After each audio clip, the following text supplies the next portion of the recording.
Let's, everybody, thank you very much. Try to find a place to sit, or if you wouldn't mind. And the bar is and will remain open. And when this runs out, I've got more in my office.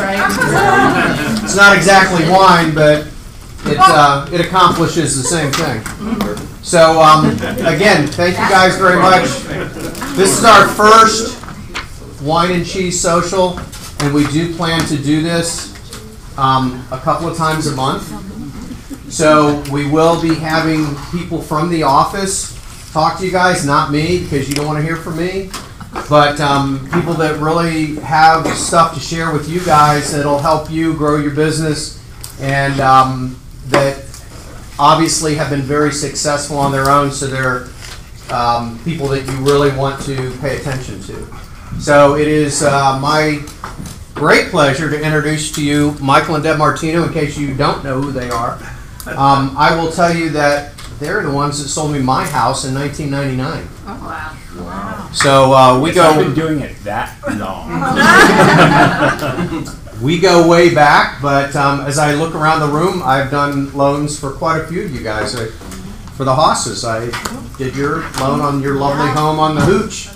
So anyhow, I'll turn it over to them, and thanks a lot. All right. Thank you, Randy. Thank you. I'm gonna sit up here and. I have to stand. I'm going to sit up.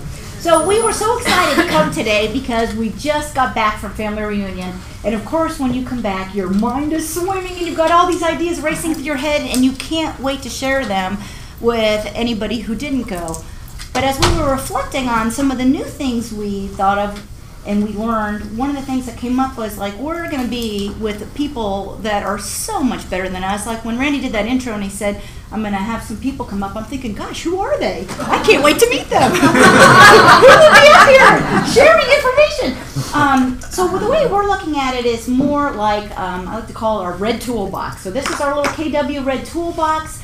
Everybody has so many things they do that work. They have some things maybe that don't work. They have ideas that they'd love to hear new things on. And we're going to talk about some new things today, hopefully that y'all can add to your toolbox, but even more so, have a little interaction. If you have picked something new up after the end of like a subject area, please throw out something that you've done.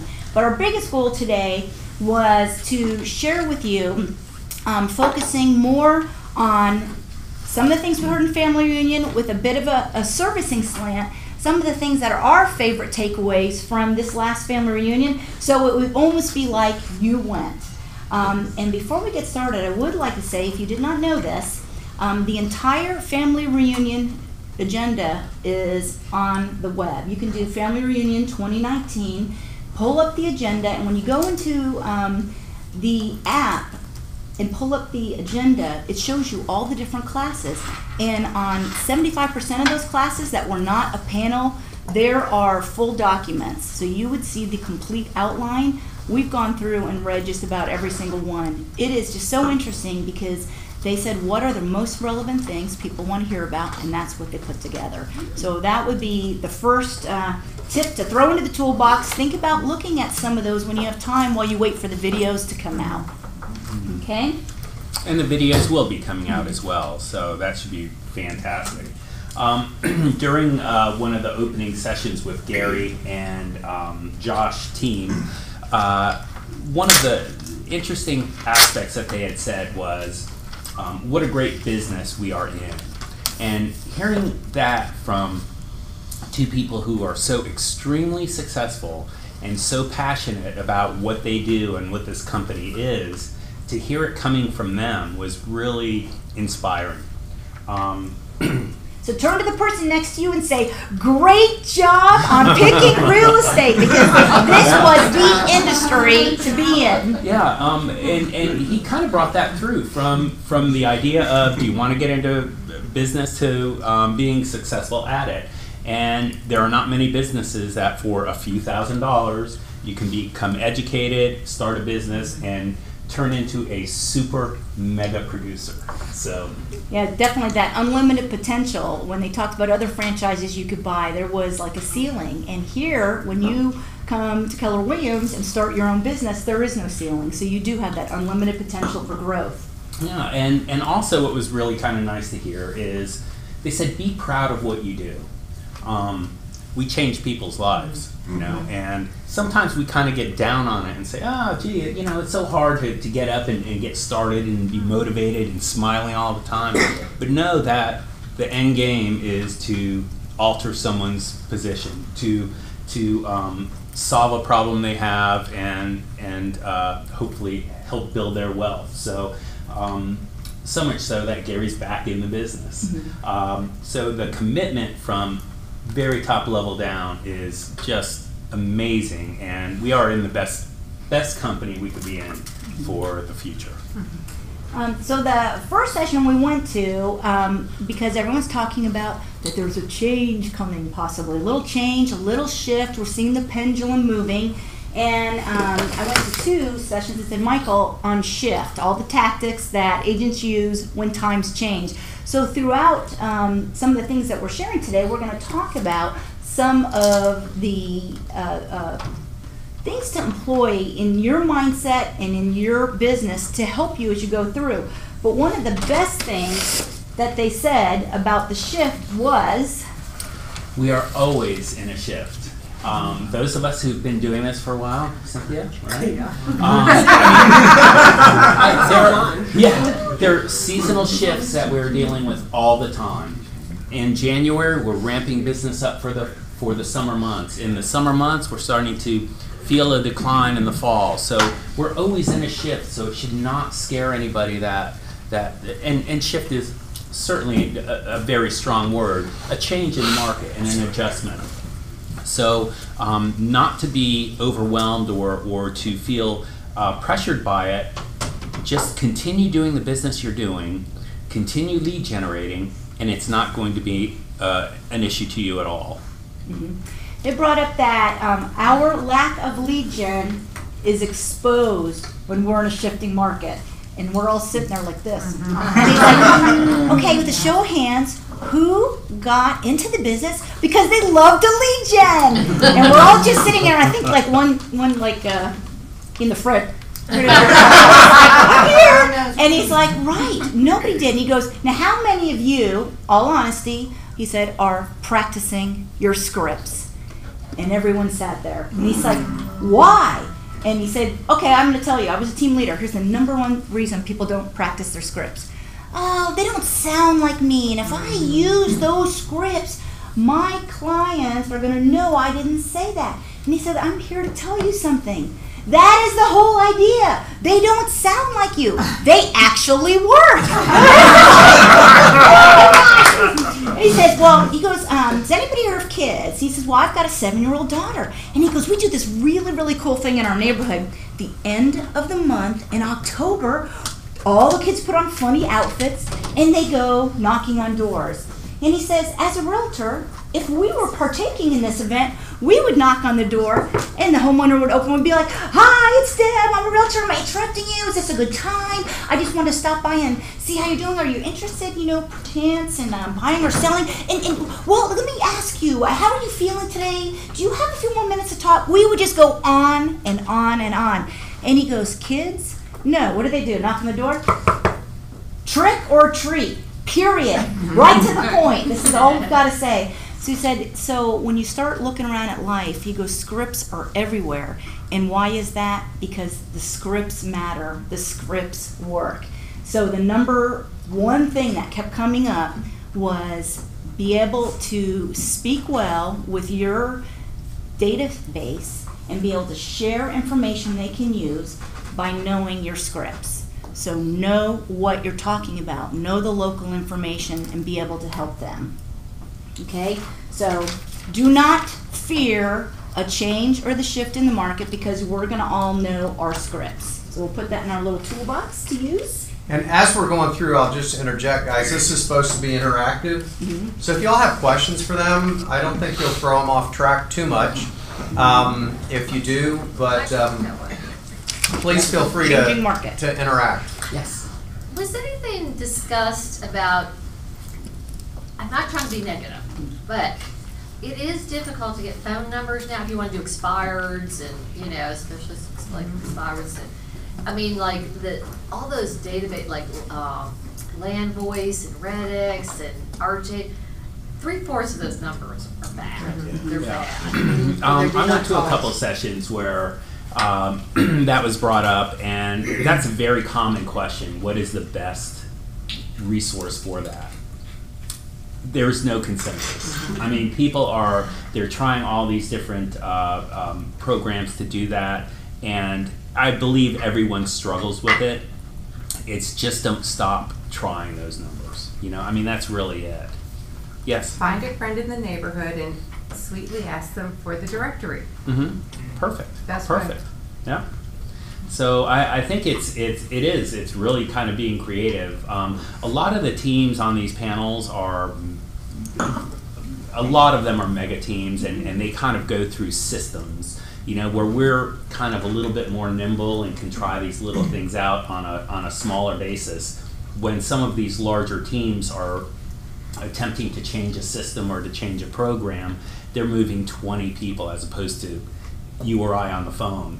You know, so they tend to, there's a couple things that come out kind of as an aside to this. One that I heard was, you know, when you're attempting a new system, you have to give it time to work. You have to also measure your return on your investment. So if you're utilizing a calling company, you need to make 3 times a return on your investment. So I heard that a couple times, that 3 times is the return on investment, the ROI. And we always knew that, hey, you don't want your money back, you have to make a profit, because we are not a charity all the time. Sometimes we are. However, you know, just kind of start tracking, you know. And so for instance, if those numbers aren't working, but you're still getting your money back 3 times over, it's still a system that seems to be within the standards that these larger companies or larger teams are using. Mike, So, did they talk about texting? I met a couple of months back, the young couple, and they were smoking it in Savannah, and they only text. They buy those numbers, but they only text. yeah, we heard a little about the slide dial and some of the slide texting as well. And go ahead, Jim. There's a new program that the new dashboard KW Command will interface with called Twilio. I've done a little research. I haven't really figured the whole thing out yet, but Right. it will allow you to text from your database in Command at some point. Mass texting as well. So, Yeah, they were doing 5 to 6 deals a year, and they were new, a month, and they were new to real estate. But they're millennials, and that's what And they that's how they That's how they- prefer. But I think I mean, it was interesting because I did see that too, Jim, but just this week, and I don't know if any of you other folks as agents got it, I got a text from some investor pitching a investment property, and it was like 8 of us, and I just let it kind of slide for a couple hours, but all of a sudden, please take me off this list, you know, me too, please take me. So I think, you know, you got to be careful who you're texting to. It can be, absolutely. it is personal. You start texting people, they don't know you, they're going to get. Yeah, Right. and you don't want to lose some How of does those. that work with do not call numbers? Because you're not calling them, you're texting them. You know, that's. Right? Hello, Lynn. That's a little cross question. Or Charlie, do your guys handle any of that? That's a very good question. Yeah. Because if you're texting, you've got to send it to a cell phone. You can't Right. send it to a landline. Right, right. And people sort of taking it personally when you're getting that close. And I think it's just a little tenuous right now about Yeah. that. And they talked about that in several of the sessions about growing your business in asking people permission I'm in. to keep in touch with them, to share information. You need to ask permission. You don't just get a number and just start emailing and calling. There has to be some warm turnover in that process. Yeah. And that's actually one of the processes that we use prior to putting someone on a mailing list or a phone list or any of our contacts, Deb or I, not as frequently, Deb primarily will say, can I put you in our Keeping in Touch program? So if you ask them, you're getting their permission. So they're more receptive to your message. That's a good way of putting it. Yeah, because it does. Because then it's a much lighter, and that's really what you're doing. And that was one of the very strong common themes that we heard throughout the seminar, is all about your sphere and how important you are as a real estate agent in connecting people. So that came out over and over and over again, that really is our job. One of the other things they said on Michael's is dealing with your business never takes precedence over finding the business. Yes. And it kind of like hit everybody in the face. And work on your business after hours, but work in your business when people are actually home and answering their phones. And the last thing in Shift they said to do that really made me think is to go back and look at your last year and look at where all your business came from. And you could have a lot of different streams. It could be friends, it could be agent referrals, it could be client referrals, it could be from your church, it could be a sign call. Open houses. Whatever that is. And everyone has their gift, so whatever yours is. But then they said, look at the top 3 to 5 and put all your focus and double down your efforts in that 3 to 5. And that is how you maintain and actually grow market share when the market changes. Whether it changes up or changes down, you will continue to grow. So understand your top 3 to 5 reasons people come to you. Where are they coming from? So whether it's your advertising that's working or it's you're out there talking to people in certain sort of events or associations that's working, and then double your efforts down in those areas. Okay. The next one is the very favorite of everyone. The next tool, lead gen. Always the favorite. It's just do it. Learn it. Learn it. Do it. Be consistent with it. Make it. Be yourself when you do it as well. So if you have something that works, fantastic. If you have something that doesn't work, fix it. But what's most important is just to do it and get ahead of it. So, for instance, time blocking. So if you are to time block a couple hours a day, even an hour a day, if you're time blocking an hour a day, that's 5 hours a week of straight lead gen. If you miss a day, you gotta catch up that day, because if you miss 2 days, you're 2 hours behind. 3 days, you're 3 hours behind. Then on Friday, you're not gonna wanna sit for 5 hours and do it. So it falls behind, so you have to stay ahead of it. And lastly, well, and Gary said, this is your job. Your job is finding people who need your help. Your job is letting them know what you do so you can help them. And if you keep that in mind, if you're not out there doing it, you're not doing your job. You're not connecting people and communities and houses and helping them realize your dream. And when you kind of sit there like that, you're like, oh my gosh, what a loser. Why am I not doing my job? Because if you were working somewhere else, or if you're on a team where they're saying you have to have this number of transactions, this number of calls, on a number of the panels I sat on, they're like, okay, these are the number of calls, these are the number of appointments, you don't have them? Okay, next week, you have to go to a coffee every day, you're gonna have to do office hours and answer the phone, you've gotta do all the open houses on the weekend. What are you gonna do to make up those numbers to meet those people? And they said the problem is we don't hold ourselves accountable like that. In the corporate world, probably everyone did. They all were accountable to somebody and they did it, and we don't do in real estate. And one of Gary's biggest messages was, whee! And we all just sat there and he said, this is the biggest thing. You need to have fun. You are not going to do your lead gen unless you do something that helps it make it fun. So I was in this one panel, and this woman was just unbelievable, owns offices in the United States, in the UK, runs triathlons. The list just kept going, and you're like, oh my gosh. But she says, I can't, this is not me. Picking up the phone and calling people, it totally doesn't work. But what works for her is she could talk to anybody. So what she does is she takes a couple nights a week, she goes to like a Marlowe's, a nice place, sits at the bar with a cup of soup and a cup of tea, and just waits. And she says people come in and out the whole time. Hey, how you doing? And she says I might even comment on hey, love your haircut, or love your blouse, or what are you doing here? Do you come here often? Do you live nearby? What brought you in? I'm always interested to hear why people come here. This is one of my favorite spots, or this is my first time here. And just strikes up conversations with people, and that's how she does her lead generation. And the point was, whatever works for you, make it work. It's not going to work good one way for everybody. So you need to kind of look at it and say, what brings me joy doing it, and what do I feel best doing, and those are the things that I'm going to do. Because otherwise, there's not going to be any whee in your day, and you're not going to do it. And that's the hardest part. And he also said, when you're scared, uncomfortable, just think of that. Just think of wee, and it's going to be fun. It's going to take that little edge off.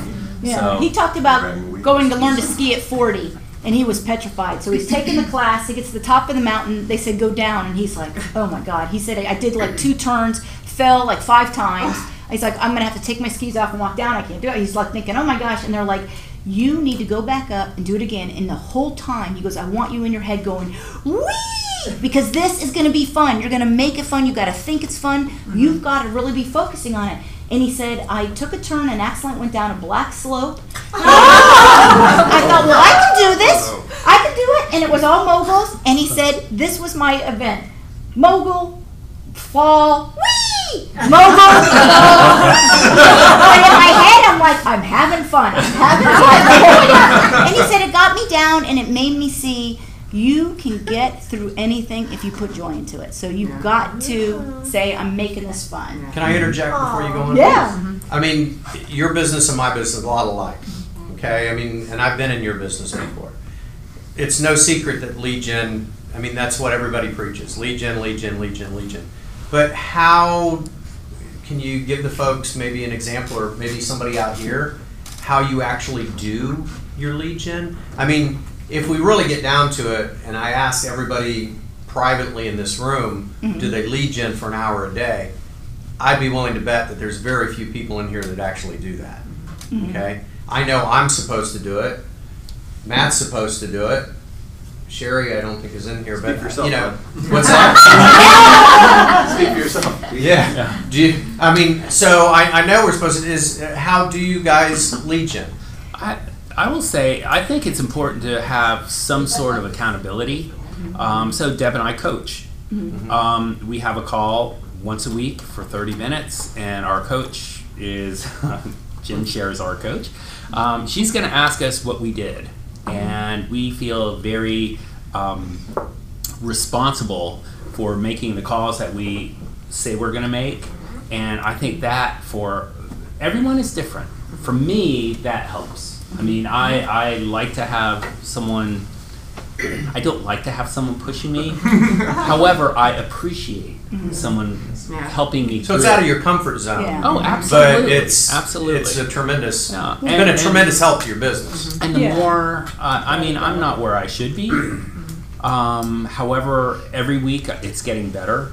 Every week I'm more comfortable, and every week it's wee. And I think that's the key, because to stand in front of anybody and say, oh man, we are rocking it. We are 3 hours a day. We're on it every day, 5 days a week. We've even moved it to 7 days a week now because we are having so much fun. We would be such liars. It was like, oh, I hate doing this. I don't want to do it. And it was really shifting that mindset about what are you doing, and what is it? What are you doing to help people? And we'll talk about some of the ways to do it to come from more a contribution standpoint. One other thing on that, you know, we are very goal oriented. We set our goals every year. We have our vision boards and all that. In the hallway, we look at it every day. Yeah, it's in our hallway, in our house, and it's on our phones. It's just everywhere. So if you're not going to lead generate, what are you going to take off your vision board? What are you not going to accomplish? What goal are you not going to reach? And then what dream of the year do you have that you're going to pull away? Yes. So I was just curious, how long did it take, how long have you been in real estate? Since the 90s? 100. Okay, 100 years. So Since 90, how 92. far along in that 100 years did it take you before you had the vision board, you had the goals, and you... Keller Williams, 5 years ago. You know, I mean, when I transitioned from my former companies, along with Mr. Haas here, it was not until I got to Keller Williams that I learned what a business really was. I learned how to sell a house. I had no issues selling homes at our prior companies. And I think we did quite well. I mean, we did quite well in those prior And you companies. guys door knocked, and you had a little did all that file, stuff. and Yeah. they would We had our go door to knocking neighborhoods. Remember? Got my And, first listing door knocking. Yeah, so, you know, the difference was, and the reason for my change and the reason that so many things have changed in our lives is when we came here, we learned to think bigger, which, oh my gosh, self-limiting beliefs, I could have written a book on self-limiting beliefs. I didn't know I had them until I realized that I shouldn't have them. And truly, my first year here, I almost doubled my business in my first year. And it was just learning how to run a business as opposed to selling a house. And thinking bigger, being more positive, and having, I set goals before, I didn't know that they could be higher. You know, it's because to this day, I've never hit my goal, ever. You know, because every time I get close, I just bump it up. And it just pulls me along. So you build the systems, and Cash flow quadrant. absolutely, Bill and made us also, read it before we could join the club. Right. yeah. Is that a Kurosaki guy? Or? Yeah. Go ahead. Yeah. To answer your question, It's a great Randy, book. and Michael, it was just like, just pick up the phone and start calling people, dude. You're Yeah. gonna, My phone when I rings was like more than complaining yours like I does. didn't have any business, this was 15 years ago. But I had the privilege of going to this Keller Williams agent from Michigan who was here in town, and he did a presentation at the Capital City Club a few weeks ago, and there was about 24 agents there. And he was a real high-powered agent. He was having these expansion teams in like 15 cities. I mean, this guy was sharp. And I can't really, he's like, we really don't have a lead generation problem. And I'm piggybacking off what I just said to you, but if everybody takes out their phone right now, right, just do this. This is what he had us do with this thing. And open up your contacts, right? Has everybody got it open? Yep. Okay, scroll till you get to the very bottom. Or if you have the alphabet on the far right, just hit Z, because we did this in class too. And what do you got at the very bottom? Does it tell you the number of contacts you have? Mine does. Oh, yeah, oh, yeah. Yeah. Hey, what kind of number? What are we looking at here? What do you guys people have? 898. 1426. 11,000. Mine doesn't. 11,000. I've got Yeah, 1,276. Because this is it right here.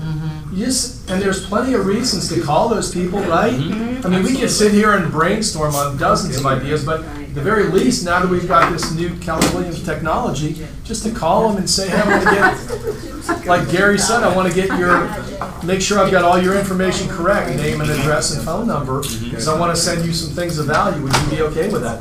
And just by the nature of calling these people, it's going to lead to opportunity conversations about business, you know? And that's where they really said to start your focus. Like you've heard that term, your database is your data bank. And that is so much up to the front and center. Like you're going to gain more ground when Kelly and Command are doing all the things that are going to help you help your client. You are going to be ready and you want to have everything ready to go with that. The things they were showing us and where it's coming, quarter 2, 3, and 4, just amazing. So the thing is, they said work your database daily. Pick up the phone, start at A, make sure you've got correct information.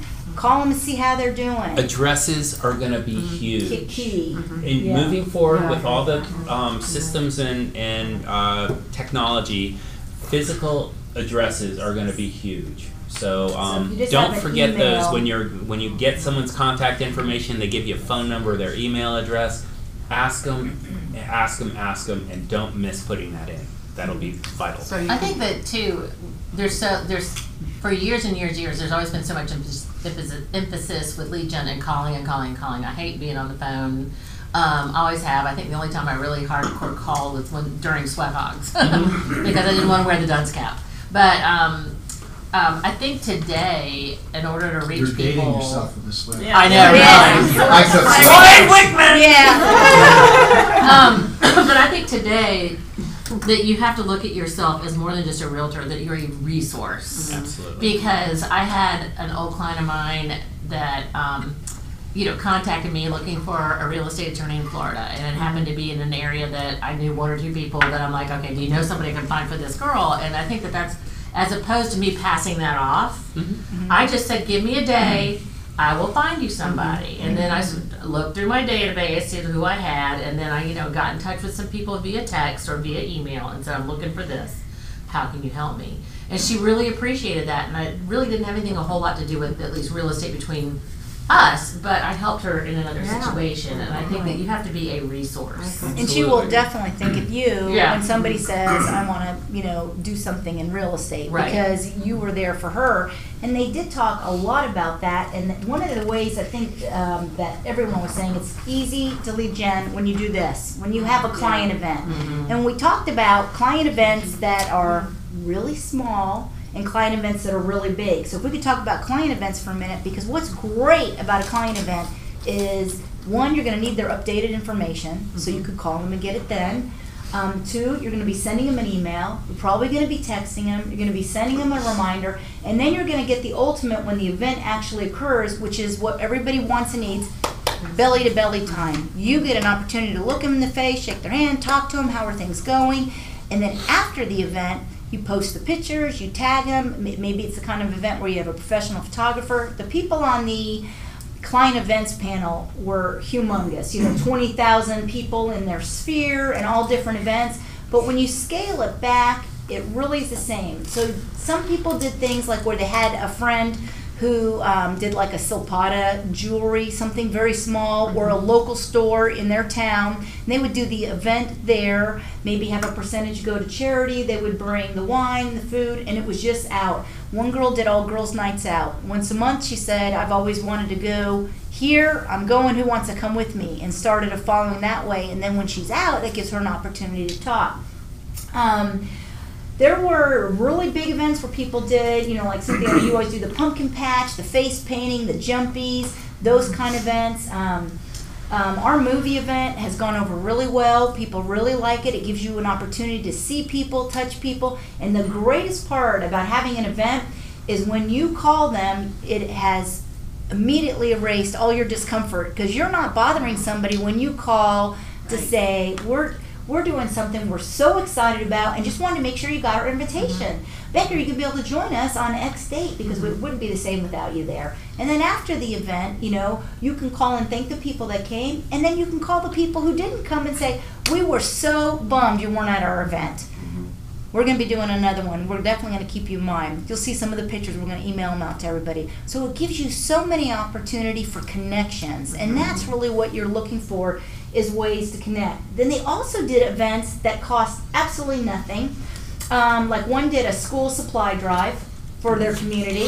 Somebody else got all their clients together that were super busy and worked during the day but had excess business clothes. So they said, come to our office anytime, and they stretched the hours out that week and drop your stuff off, because for them, they could drop it off at 7, but all the charities are closed. So they couldn't do that. Ice cream socials, buyer, seller, investor workshops.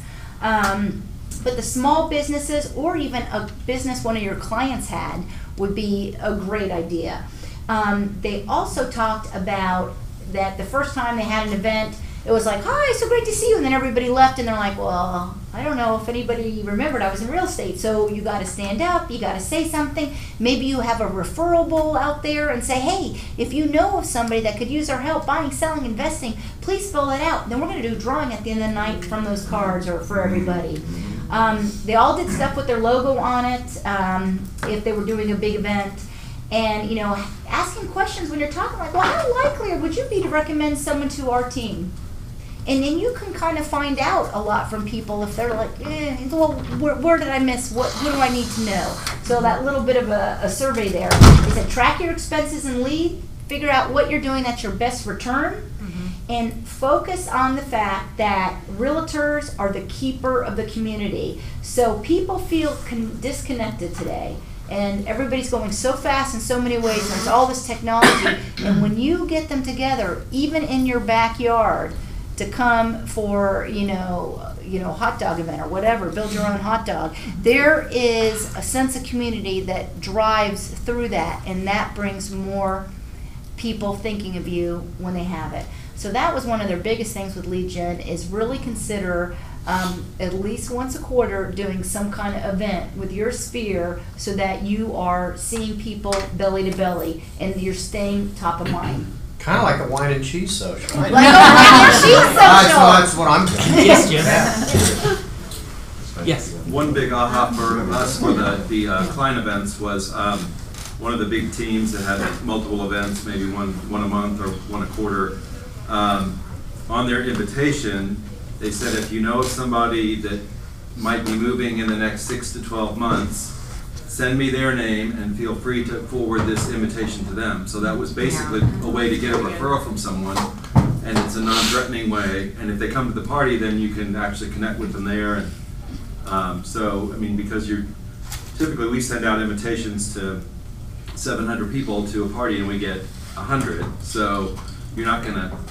I mean, you're not going to expand to the point of not being able to accommodate the people. Yeah, 102 wouldn't really matter. Right, exactly. Right, you're doing it. So you might actually get somebody. But those two might pay for the rest. Exactly. Right. So, and then they talked about, sometimes doing things a little different. Like, well, we've all heard of people where they have their A-list of clients, and maybe they'll either take them out or do something special. Jim, do you want to talk about that idea that you guys heard about with the Raving Fans Club? I'm not sure what you're talking about. Okay. So the Raving Fans Club was anybody that gives you a referral because you're thanking them for thinking of you, so you're rewarding that behavior. For 2 quarters, they get a box, and they just take the box, put tissue paper in it, and put some stuff in it. And it could be some little funny things, some interesting things. It could be a gift card to a local vendor. So they would go to all the local vendors and say, I'd like to buy these gift cards, but what I'd like to do is when people come in and use them, then pay for them.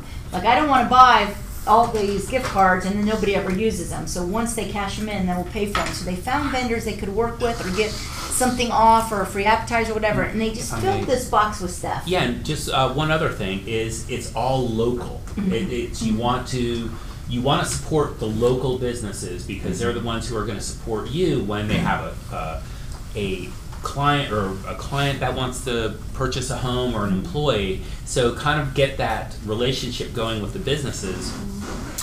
And also what you can do is ask them when their business is slow.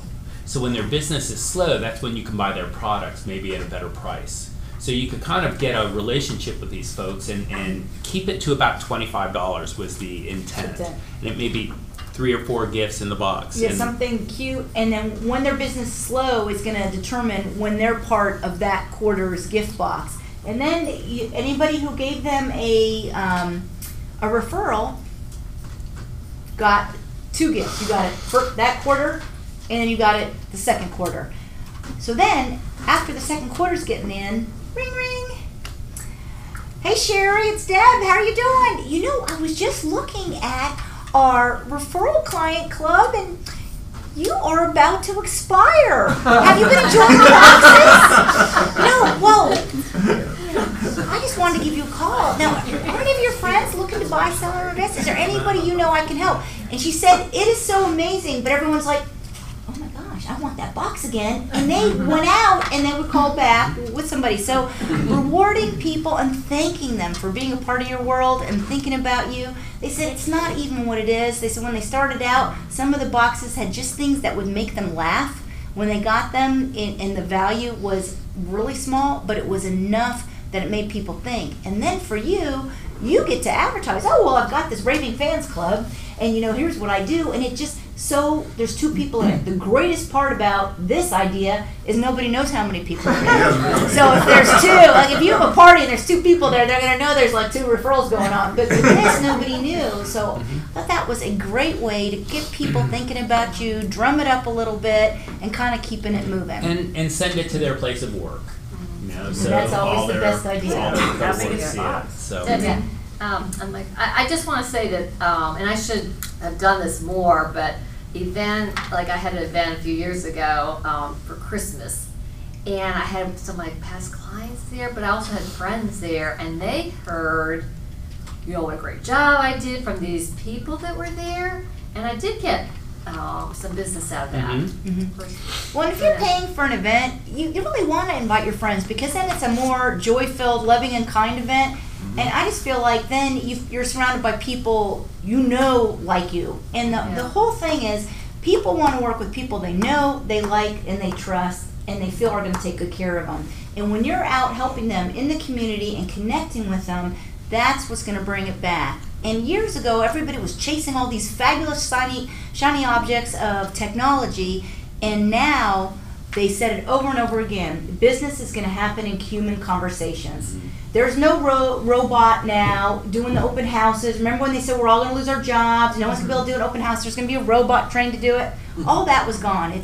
We are on it, and people are there because of you and what you bring and how you help them. And when I need an attorney in another state, I know who I got to call. So that's why they're connected with you. So the Raving Fan And Club also, box. when there's an attorney in this state, we know who. We know who to call out of town. Yes, there's only one attorney to call in this state. So, I'm gonna have to be respectful of Please. everybody's Yeah. time. Absolutely. So, do you guys want to take a couple minutes and? Well, How many more cards you got, Deb? What questions do you have? Hang on, can I get everyone's business card? We're gonna give a couple things away. If you have a business card, Come on. And you know what we could do? I am happy to take our little notes, and I'll send them to Randy and Deb. And if you guys would like the notes, these are some of the things that we're going to talk about. That would be awesome. Here. Hey, Matt. yo, One more time. okay guys, look, I'm gonna come back around. I don't need a chicken club card, Bill. Clunky card. Oh, you know, Wing Factory. Don't say that. Next week is Chicks Week. so Okay. back to We got one more. We got two other things. We're going to leave these in the back. Mo Anderson does the most amazing inspirational breakfast at the end of a family reunion. She profiled 3 people that are out there doing great deeds in their communities, in their world, and that's where a lot of people were talking about doing volunteer deeds. And there's a beautiful prayer on it about moments of change. And they talked a lot throughout this about change, because we're changing, we're growing. Kelly is growing, and what I loved is when they were up there presenting, talking about how they built it, and how one company is boasting that they have 300 neighborhoods in their system, and we've got over 220,000 in our system, but that we're all still breaking it. So there's going to be so many wonderful things, and the neighborhood landing pages were so exciting. You put your client in, and they get everything going on in their community, and you just send it out to them that easy. So it's all going to be, I think it's going to keep us so much better connected. And they want us using it, they want us breaking it. Like the first day we were there, they came out the second day and said, oh, sorry, we were a little tired. We were up all night because we added 76 things you guys came up with while you were here yesterday. So they are constantly patient. improving. Be So patient. that's the word there, be patient. Okay, and then if I could, I'll just send my crazy little notes, and so you can see about the ultimate client experience. See, there's more. 5 S models, Here, things wait a you minute. need Hold to one know. of those up. I need a photo Mastering op. your script. This could be like I need a photo Oh, op. I'll put this, Instagram, like your quick data bank. high school. So some of the things that came out in there, and see if those can help you. And of course, if you have any questions, just grab us. But there were, like I said, go on the Family Reunion website, and you can pull up the documents in each class. Anything that was a panel will not have a document, but they were great things to read. And when they come out with the videos, oh my gosh, take at least the subjects that you're working on. The areas of hours. focus, after hours. Focus on scripts, focus on anything to do with lead gen, focus on the database, how to work, how to help these people. And they said, now, today, your contract to close has got to be red carpet service. Your systems have to be tight. There were a whole bunch of sessions. Monica Reynolds taught a bunch of them about how to have really tight transactions. They all have to be bulletproofed. You've got to wow your clients, go above and beyond what you've done before, and even think about doing something a little unique that they maybe wouldn't expect. And that's how you're going to cement your relationships. So you have to wow and... We. Wow and we, yes! Wowie. All right, so you guys enjoy that? I mean, So what I'd like for you guys to do is email me after this is over and just give me your feedback, because again, we'd like to make this a regular thing. And I know I've asked the McCartys and the Hosses in the very near future to be up here in the hot seat.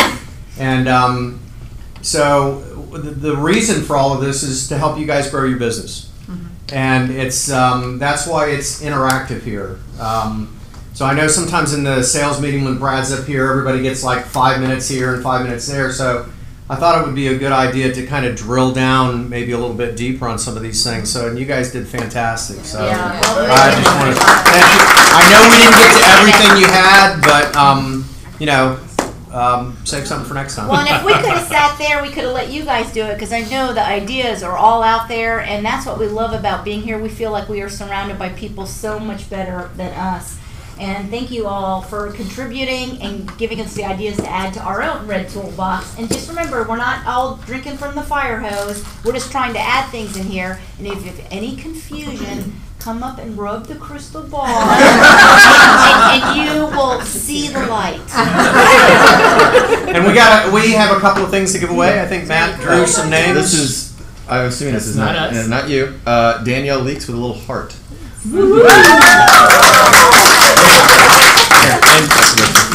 Oh, she got a Arctic mug and a wine opener. Oh, that's a good day. And I've got Faith. Oh, all right. We got the new people. You know Faith? And last but certainly not least, Cynthia P. Yay! It was all from that side of the table. Cheating. All right, guys, thank you very much. That ends the session. Whatever's left, please help yourself. Take it for the road. Thank you, Randy and Matt and Deb.